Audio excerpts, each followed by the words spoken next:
Hey everyone, a very happy new year. Wish you all the success and prosperity in your life. May God bless you in abundance. तो दोस्तों,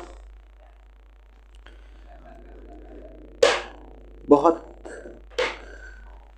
सारे लोगों का ये demand था कि एसएसटी में दिक्कत परेशानी आ रही है। मैथ साइंस तो बहुत अच्छा हम लोग का, दैट इज़ की हिस्ट्री बोरिंग लगता है, उसको कैसे करें मास्टर बताओ हमको। दैट इज़ की बहुत सारे ऐसे बच्चे, ऐसे लोग जो हमसे कनेक्टेड हैं, कोचिंग के माध्यम से हो या फिर वो स्कूल के माध्यम से, उन सबका ये क्वेरी था कि एसएसटी को कैसे संभालें। मैथ साइंस तो बहुत अच्छे से हो रहा हमारा, लेकिन एसएसटी को कैसे संभाला जाए, एसएसटी को कैसे हैंडल करें। देखो, वैसे तो हम तुमको बता देते हैं, सबसे पहली बात ये, एसएसटी हम कभी पढ़ाए नहीं, पहली बात ये सुन लो, ठीक है। दैट इज़ कि प्रोफेशनली जो एक प्रॉपर मैडम में होता है ना, वैसे नहीं पढ़ाए कभी। हाँ, कोई डाउट पूछने आया, कोई डिस्कस किया, तब ठीक है, वो तो बहुत किया। और उसी एक्सपीरियंस को जो हमने एक्सपीरियंस गेन किया ना, अलग पिछले 3-4 सालों के अंदर डाउट्स बता के एसएसटी में और डिस्कशन कर करके, ठीक है। तो उसी एक्सपीरियंस के बेसिस पे आज हम ये लेक्चर रिकॉर्ड करने जा रहे हैं और उम्मीद करते हैं तुमको शायद ये पसंद आएगी। और स्टार्टिंग का जो 10 मिनट होता है ना, उससे जज कर लेते हैं हम लोग कि लेक्चर में दम है या नहीं है, ठीक। तो स्टार्टिंग का 10 मिनट तुम बहुत अच्छे से देखना, और अगर तुमको ये वीडियो पसंद आती है तभी आगे कंटिन्यू करना, अदरवाइज मत करना। पॉज मत, मतलब तुम ऑफ करके, वीडियो ऑफ करके चले जाना, ठीक है। अगर पसंद आएगी तो ही आगे देखना, अदरवाइज मत देखना। और जितने भी लोग प्लीज़ लाइटली मत लीजिएगा, ठीक है।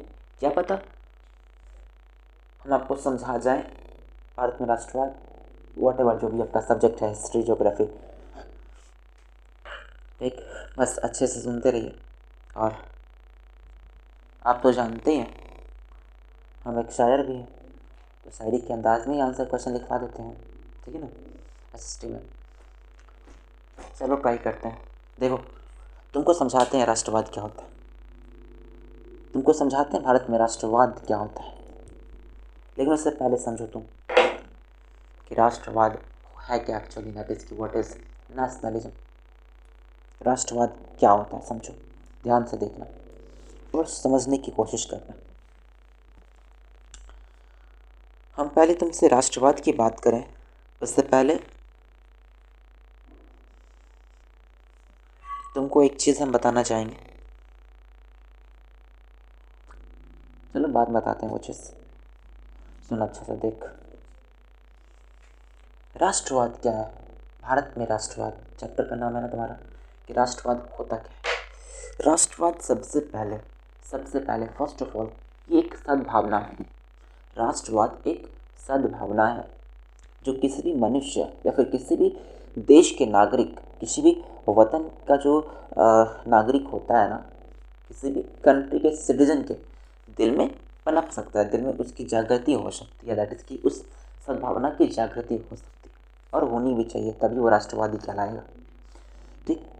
तो राष्ट्रवाद एक ऐसी सद्भावना है, एक ऐसी संवेदना है, एक ऐसी अनुभूति है, ठीक, कि जब एक मनुष्य अपने दिल में, अपने हृदय में, अपने वतन, अपने मुल्क के लिए वो अरमान, वो तमन्ना सजाए रखता है, वो तमन्ना पाले बैठे रखता है, जिसके वजह से अपने मुल्क, अपने देश के लिए वो कुछ भी कर गुजरने को तैयार हो जाए, उसे ही राष्ट्रवाद कहते हैं। तो राष्ट्रवाद एक सद्भावना है, एक ऐसी सद्भावना है जिसकी वजह से मनुष्य अपने देश, अपने वतन, अपने मुल्क के लिए कुछ भी कर गुजरने को तैयार हो जाए, उसे ही राष्ट्रवाद कहते हैं। That is if you are able to do anything for your country without any mean, अपने स्वार्थ,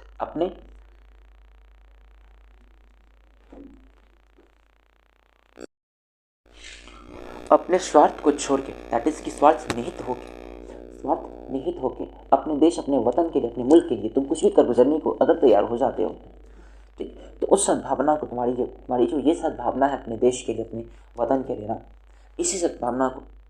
इसी सद्भावना को हम राष्ट्रवाद कहते हैं। और सुनो अच्छे से देखना, ये मेरा तुमको हैंड रिटन नोट्स मिलेगा, जो कि हम कोशिश करेंगे कि डिस्क्रिप्शन में डाल दें, इसको डिस्क्रिप्शन में अपलोड कर देंगे, PDF के फॉर्म में अपलोड हो जाना चाहिए और हो भी जाएगा। देख रहे हो, ऐसे तुमको प्रॉपरली नोट्स मिलेगा, ठीक है। वहाँ से तुम PDF डाउनलोड कर लोगे, और अगर तुम नोट्स बना पाओ तो ठीक है, नहीं बना पाओ तो फिर बता देना हमको कमेंट में। अदरवाइज़ अगर तुम्हारे पास अगर मेरा कॉन्टैक्ट नंबर हो जिससे तुम मुझे कॉन्टैक्ट कर पाओ, तो हम तुम्हें ओरिजिनल कॉपी दे देंगे और तुम उसका जेरॉक्स करवा के फिर उसको अच्छे से पढ़ोगे तो शायद काम आएगा। तो राष्ट्रवाद एक ऐसी सद्भावना, अगर तुम देख पा रहे हो तो कैमरा शायद फोकस कर पा रहा होगा, जब मनुष्य अपने दिल में वो तमन्ना या फिर वो अरमान सजाए रखता है जिसकी वजह से अपने मुल्क, अपने वतन के लिए, अपने देश के लिए कुछ भी कर गुजरने को तैयार हो जाए, उसे ही राष्ट्रवाद कहते हैं। तो राष्ट्रवाद आई थिंक बहुत अच्छे से तुमको क्लियर हो गई होगी। तो राष्ट्रवाद किसी भी धर्म, किसी भी जाति, किसी भी मज़हब, सबसे ऊपर है वो राष्ट्रवाद। अगर कोई सच में राष्ट्रवादी है, अगर कोई सच में देश हित का सोचता है, ठीक, तो उसके लिए कोई भी धर्म, अपना धर्म या फिर अपनी जो जाति होती है, उसकी जाति सबसे पहली कोई चीज़ है नहीं, ठीक है, उसको तो हम मानते ही नहीं है, वो तो बनाई गई है। अगर हम धर्म की बात करें, धर्म तो बनाई ही गई है, उस पर जाना नहीं चाहिए अभी। देखो, अगर हम धर्म की बात करें तो अपने धर्म से ऊपर उठ के, अपने धर्म से पहले अगर तुम अपने राष्ट्र को देखते हो, अगर तुम देश हित को देखते हो, तब तुम एक राष्ट्रवादी हो। और तुम्हारी ये जो भावना है ना, इसी भावना को हम राष्ट्रवाद बोलेंगे। और ये जो भावना है, बताओ सद्भावना है या कुभावना है तुम्हारी? तो ऑब्वियसली ये एक सद्भावना है। इसलिए हमने बताया तुमको कि राष्ट्रवाद सबसे पहले एक सद्भावना है, इसकी वजह से मनुष्य अपने वतन, अपने मुल्क के लिए कुछ भी कर गुजरने को तैयार हो जाता है। उसी सद्भावना को हम राष्ट्रवाद कहते हैं। तो आई थिंक तुमको राष्ट्रवाद की क्या परिभाषा है, इसका क्या कॉन्सेप्ट है, तुमको बहुत बेहतर ढंग से समझ आ चुका होगा। ठीक, अब समझो कि भारत में राष्ट्रवाद, तो भारत में राष्ट्रवाद अब ऐसा तो नहीं है कि भारत ही एक उपनिवेश था। उपनिवेश क्या होता है? जो दूसरों का गुलाम होता है, जिसपे पहाड़ी आक्रांताओं का शासन होता है, जिस देश पे, उस देश को क्या बोलते हैं? उपनिवेश, है ना। तो उपनिवेश नॉट ओनली इंडिया था उस टाइम में, इंडिया के अलावा बहुत सारी कंट्रीज थे, यहाँ तक कि अमेरिका भी गुलाम था, अमेरिका भी उपनिवेश था, किसी न किसी देश का, इंग्लैंड का था। अब समझो, दैट इज़ कि उस वक्त जितने भी उपनिवेश थे वो सभी अपनी आज़ादी के लिए, वो सभी अपनी स्वतंत्रता के लिए डिफरेंट तरीक़ों से, विभिन्न तरीक़ों से, मेरी हिंदी इतनी अच्छी नहीं है एक्चुअली, प्रैक्टिस में नहीं है अभी ना हिंदी में, तो हम पढ़ा रहे थे भाई ऐसे इंग्लिश में, मतलब वो जो मेरा, वो क्या बोले उसको, जो मेरा तरीका, जो मैं डिस्कशन, जब तक हमने जो कुछ भी किया वो सब हिंदी में हुआ नहीं है, हम कोशिश करेंगे यार।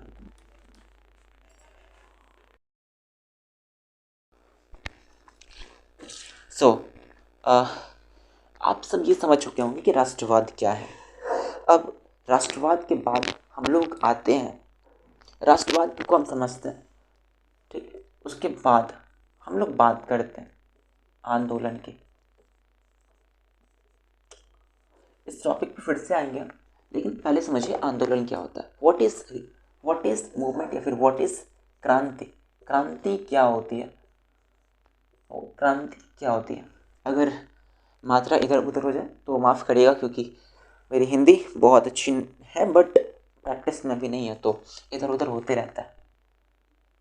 अब सुनिए, आंदोलन क्या है, क्रांति क्या है, व्हाट इज़ मूवमेंट या फिर व्हाट इज़ रिवॉल्यूशन। लेकिन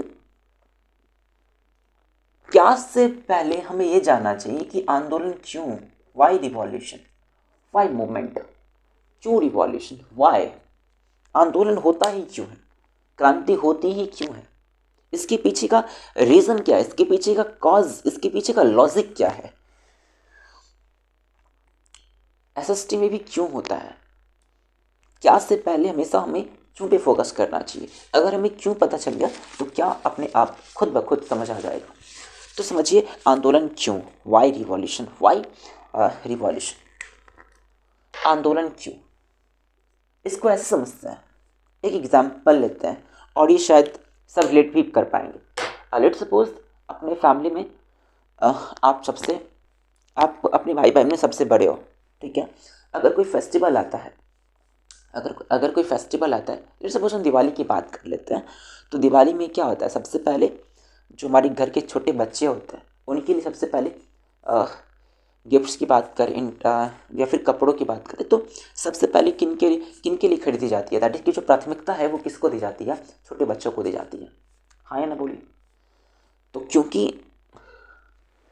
अब भाई, अब कद से हो, ठीक है, दाढ़ी मूंछ आ गया, वो अलग बात है, लेकिन है तो हम भी बच्चे हैं, अकल के थोड़े कच्चे हैं, दिल के बड़े ही सच्चे हैं, है ना। अब क्योंकि हम तो ठहरे बच्चे हैं, अकल के थोड़े कच्चे हैं, बस दिल के भी बहुत अच्छे हैं। अब क्योंकि ये सब कुछ है, क्योंकि हम भी बच्चे की कैटेगरी में आते हैं हम सब लोग। तो being the elder one of your family, of our family, क्योंकि हम अपने भाई बहन में बड़े हैं लेकिन है तो बच्चे ही ना, हमारा भी तो मन करता है भाई गिफ्ट्स लेने का, हमारा भी तो मन करता है कपड़े खरीदने का, ठीक है, हमारा भी मन करता है नए नए कपड़े खरीदें। लेकिन जो प्राथमिकता है वो किसको दी जाती है, जनरली छोटे बच्चों को, है ना, छोटे बच्चों को प्राथमिकता दी जाती है। तो फिर होता क्या है, मान लो जो आपका छोटा भाई या फिर छोटी बहन है उसके लिए पापा मार्केट से कपड़े ले आए, मार्केट से ले आए कपड़े। अब होगा क्या, आप आप उसका विरोध करेंगे। क्यों विरोध करेंगे, क्योंकि आपके मन में क्या पैदा हुई पता है, असंतुष्टि पैदा हुई है। दैट इज़ कि पापा के इस फैसले से आप संतुष्ट नहीं हैं, उसके लिए तो कपड़े आ गए, मेरे लिए कहाँ आए, है ना। तो पापा आपको बोल रहे हैं कि तुम एडजस्ट कर लो बेटा, तुम्हारे लिए नेक्स्ट दिवाली देखेंगे, फिर कुछ महीनों बाद देखेंगे, ठीक है, अभी तुम पुराने कपड़ों से एडजस्ट कर लो। लेकिन आप तो मानने वालों में से तो नहीं है, पापा ने आपको समझाया लेकिन आप तो मानेंगे नहीं, क्योंकि आप क्या है, असंतुष्ट हैं पापा के इस फैसले से कि उसके लिए तो आ गया लेकिन हमारे लिए तो नहीं आया ना, लेकिन हमारे लिए तो नहीं आया। तो ये असंतुष्टि असंतुष्टि असंतुष्टि यहाँ से पैदा हुई, ठीक। अब ये असंतुष्टि किस में बदलेगा, तो आक्रोश में बदलेगा। अब क्या हुआ, आप मतलब सबसे पहले तो आप असंतुष्ट हुए पापा के इस फैसले से कि पापा ने उस छोटे बच्चे के लिए तो कपड़े ले लिए लेकिन आप के लिए नहीं लिए। तो फिर आप क्या होंगे, असंतुष्ट होंगे। दैट इज़ कि आपके अंदर किस भावना की जागृति होगी, असंतुष्टि। दैट इज़ कि आप अनसेटिस्फाइड होंगे पापा के इस फैसले से, पापा के इस डिसीजन से। अब वही असंतुष्टि किसका रूप लेगी, किस में बदलेगी, वही असंतुष्टि बदलेगी आक्रोश में, जिसे आप गुस्सा भी कहते हैं। पापा से हम नाराज़ हैं, पापा से हम आक्रोशित हैं, हमारी छोटी बहन छोटे भाई के लिए तो कपड़े ले आए लेकिन हमारे लिए तो कुछ लाए नहीं, ठीक है, हम उनसे बात नहीं करेंगे, नहीं चाहिए आपसे हमको बात नहीं करना, ठीक है।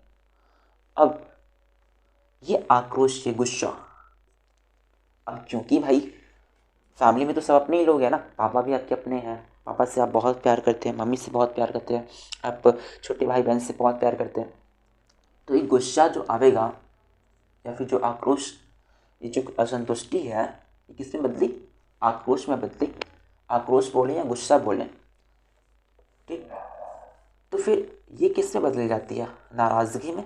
दैट इज़ कि आप नाराज़ हो जाते हैं अपने फैमिली वालों से कि तुम उसके लिए ही सब कुछ करते हो, वही तुम्हारे बच्चे, हम तो कुछ है ही नहीं, है ना। ऐसा कुछ होता है कि नहीं होता है, बिल्कुल होता है। दैट इज़ कि ये जो नाराज़गी है ना, ये नाराज़गी आपसे क्या क्या करवाती है, आपसे खाना बंद करवा देती है, आपका आंसू निकालती है ना, आप मुंह बना के बैठ जाते हो कहीं पे, ये सब कुछ करवाती है। तो ये क्या है, जितने भी आप क्रियाकलाप करते हैं, आंसू बहाते हैं, कहीं कोने में जाके बैठ जाते हैं मुंह फुला के, ठीक, पापा मम्मी से रूठ जाते हैं, जितनी भी क्रियाकलाप है, जितनी भी एक्टिविटीज़ है ना, ये सब क्या कहलाती है, ये सबको क्या बोलेंगे, आंदोलन ही तो बोलेंगे, ठीक। तो फिर आपके अंदर क्या पैदा हुआ सबसे पहले? तो असंतुष्टि, फिर वही असंतुष्टि आक्रोश या गुस्सा में बदला, ठीक। अब वही गुस्सा किसका रूप ले लेता है? तो आंदोलन का रूप ले लेता है, आंदोलन का रूप ले लेता है। लेकिन क्या हर जगह यही होता है? नहीं नहीं, अब राष्ट्र में ऐसा नहीं होता। आपको याद होगा शायद, पिछले साल की बात है, एक हाँ 1.5 ईयर की पहले की बात है। 1 मिनट पावर से पूछ के आता है।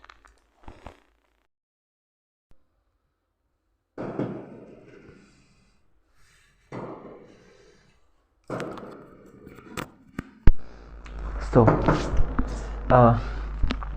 1.5 ईयर पहले की बात है। हुआ क्या था, हमारे माननीय प्रधानमंत्री श्री नरेंद्र मोदी जी ने 3 कानून लाए थे। कृषि कानून आप लोग शायद जानते होंगे, और उस पर हम डिटेल में जाना नहीं चाहते फ़िलहाल। तो कृषि कानून जो था ना, तो क्योंकि हमारे देश के पेरेंट्स कौन है, जो किसी भी देश का जो पेरेंट्स होता है, जो किसी भी देश का गार्जियन होता है, वो कौन होता है? सरकार, ऑब्वियसली। दैट इज़ कि जो गवर्नमेंट होती है, सेंट्रल गवर्नमेंट, वो क्या है? पेरेंट्स है ना, गार्जियन है ना। और वही क्या करेगी? रूल बनाएगी। वही क्या करेगी? रूल बनाएगी, नियम बनाएगी।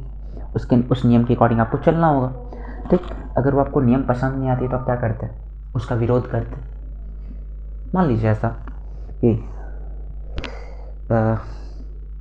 ऐसा समझते हैं, और ऐसा होता भी है, ऐसा हुआ भी है वैसा। चलो अपनी अपनी बात करते हैं। अब ऐसा है कि हम जो बाइक है या फिर जो स्कूटी है ना, बहुत धीमे चलाते हैं। मम्मी को ये पसंद नहीं है कि मेरा बेटा धीमे बाइक चलाए, मेरा बेटा धीमे स्कूटी चलाए। तो मम्मी अब मेरे घर में रूल बना दिया कि कोई भी स्कूटी या फिर कोई भी बाइक, वैसे तो बाइक और या फिर स्कूटी चलाने वाली तो सिर्फ हम है, ठीक, जो बहुत धीमे चलाते हैं।